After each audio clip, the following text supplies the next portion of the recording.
This morning, I think there are two different things we need to talk about. We need to talk about fear, and we need to talk about strength. We all know a lot has happened this week. Two major societal events have happened, both of which are on our minds and hearts, both of which need to be addressed. And with that in mind, I want to give gratitude for the gift of Shabbat. Because we are part of Am Yisrael, because we are Jewish, we have a gift of weekly rest. We rest on the seventh day because God ceased from creation on the seventh day. We rest on the seventh day to remember that God brought us out of slavery in Egypt. And with a week like this, our gift of rest helps us understand, helps us know that our emotions and our souls cannot keep up with the 24/7 news cycle, even when our intellect, even when our minds continue to eagerly drink in every fact we can find. In weeks like this, we know that our gift of Shabbat does more than just connect us to our cultural and spiritual heritage.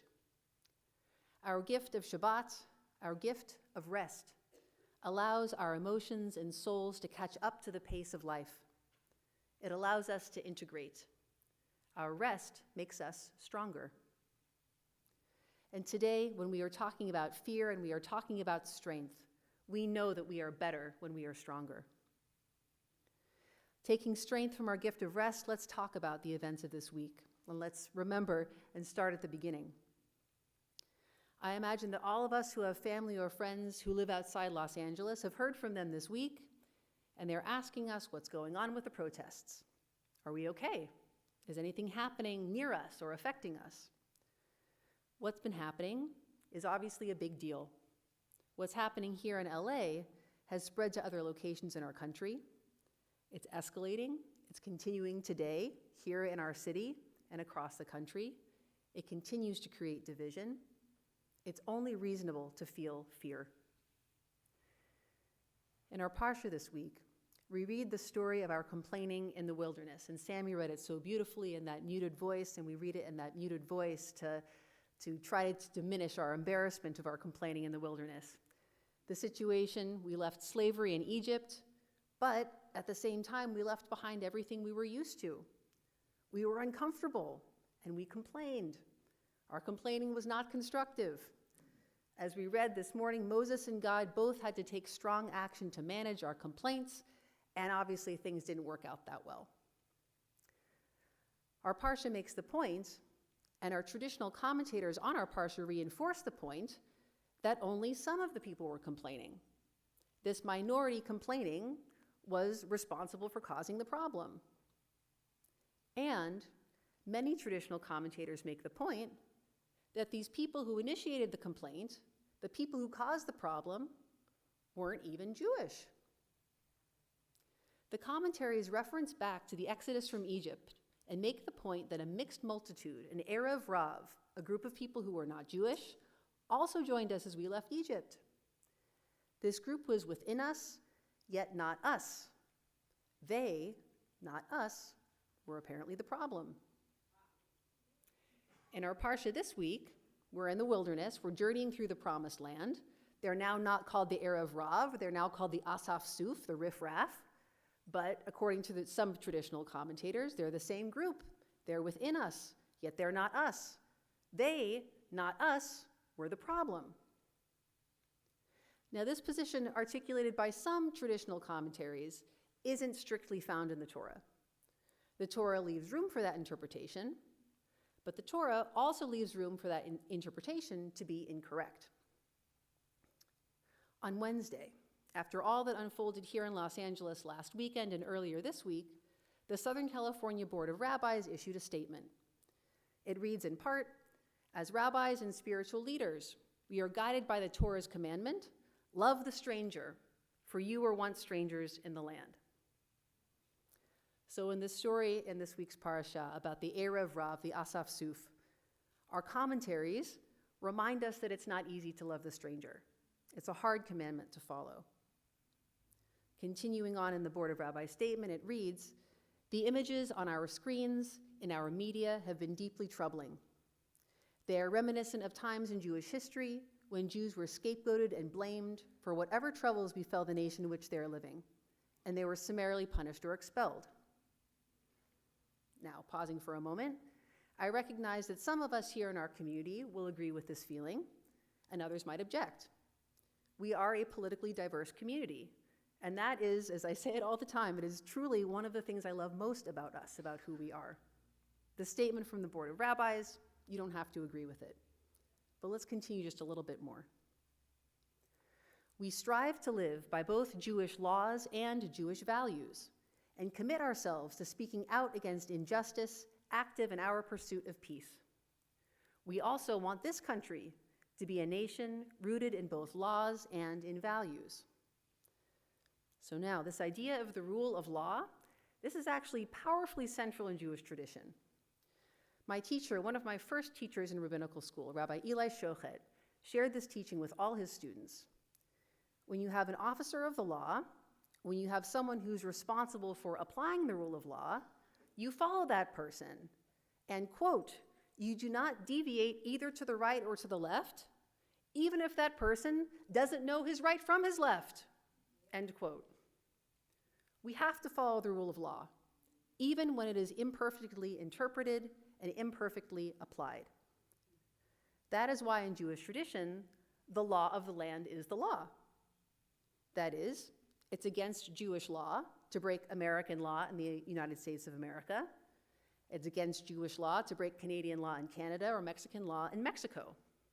Because when we have the rule of law, we have a chance at an orderly society, a just society. When we don't, we have no chance. It is only reasonable in this time and in this place for us to feel fear. And that was true as of Thursday afternoon at about 5 p.m. local time. It just so happened that this past Thursday afternoon, from 4 to 6 in the afternoon to be precise, I was with a group of people from our community and we were studying Torah. I came home afterwards with a feeling of uplift. I spent the next 2 or so hours in my own Torah study.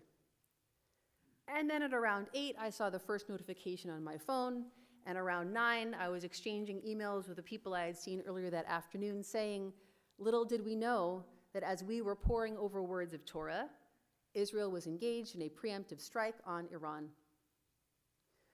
This week is about fear, and this week is about strength. Nitzana Darshan Leitner, Israeli attorney and pro-Israel activist, wrote early on Friday, as Israeli forces strike deep into Iran to dismantle the existential threat of its genocidal nuclear program, we want you to know the people of Israel are not afraid. We are not alone. We are not backing down. This is not just a military operation, she continues. It is a statement. Israel will never allow those who seek our destruction to succeed. Our soldiers, our intelligence services, and our leaders are acting with courage and clarity because they know what is at stake: our children, our homeland, our future. Across Israel, people are standing tall, spirited, defiant, and proud. Elad Yanai and Judy Shinani, who were writers for the WhatsApp group Israel News Highlights, some of you might have read this already, they wrote on Friday in their very last update before Shabbat started. On a positive note, across Israeli social media, there was an expression of joy over the attack last night. Many figures from all ends of the political spectrum praised the security forces and IDF soldiers and called for unity. In the face of fear, we and our people are choosing strength, and that strength gives us courage. Just before Shabbat, I received a message from Israel Bahar, Consul General of Israel to the Pacific Southwest. He said, "We have never needed your voice more than now. As Shabbat enters in Israel, families are in bomb shelters or not far away. This will not end soon," he continues. "We are in it for the long haul. Israel went on a self-defensive strike because on-the-ground intelligence in Iran showed a coordinated attack, including using 9 atomic bombs in their plan to destroy Israel was days away. The goal was to attack from every direction. This preemptive strike was the best choice and the only choice. And he concludes, as missiles are raining on our towns, the world is once again tragically and eerily silent. We are in this together, and I am asking you, please use every platform, physical and digital, to stand for Israel. Now, we here in our Adat Shalom community will, of course, continue to stand with Israel and to stand for Israel. We will continue to choose courage in the face of fear. It feels like approximately 1 million years ago that this week's Jewish Journal was delivered. I think in reality it arrived here early Thursday afternoon, not even 48 hours ago. I was struck by the cover article. I imagine all of us have had a chance to see it at this point. In essence, it asks the question, how is it that anti-Semitism has taken such hold? How is it that anti-Semitism has come to be tolerated over these weeks and months since October 7th? It makes the same point that Israel Bahar makes about the world's eerie and tragic silence. The Jewish Journal cover article reminds us, as it reads, in the past 2 weeks, there have been 2 horrifying violent attacks on Jews in America. There was a cold-blooded shooting in Washington, D.C., and those murders were followed by a firebombing of Jewish elders and children in Boulder, Colorado. In other words, 4 Jews went straight from a public park to the emergency room. They called for Hamas to return Israeli hostages, and for that, they were almost burned alive on the streets of America. The article continues, and it urges, it's time for more of us to say it plainly. We are against hateful violence against anyone in the world. So stop threatening and harming Jews, period, full stop. Here's something that can actually give us hope. The author of this article is not Jewish. The author of this article is a non-Jew who is speaking up, making the choice to defend the Jewish people.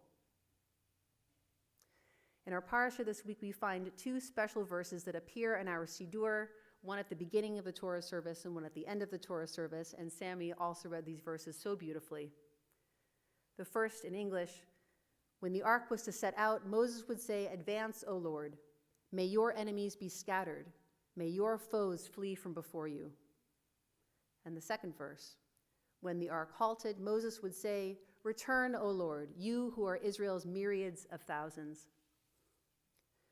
Rabbi Noam Kornsgold, reflecting on these verses, wrote just yesterday, "These verses express a yearning, a plea for protection as the people journey through a dangerous and uncertain wilderness.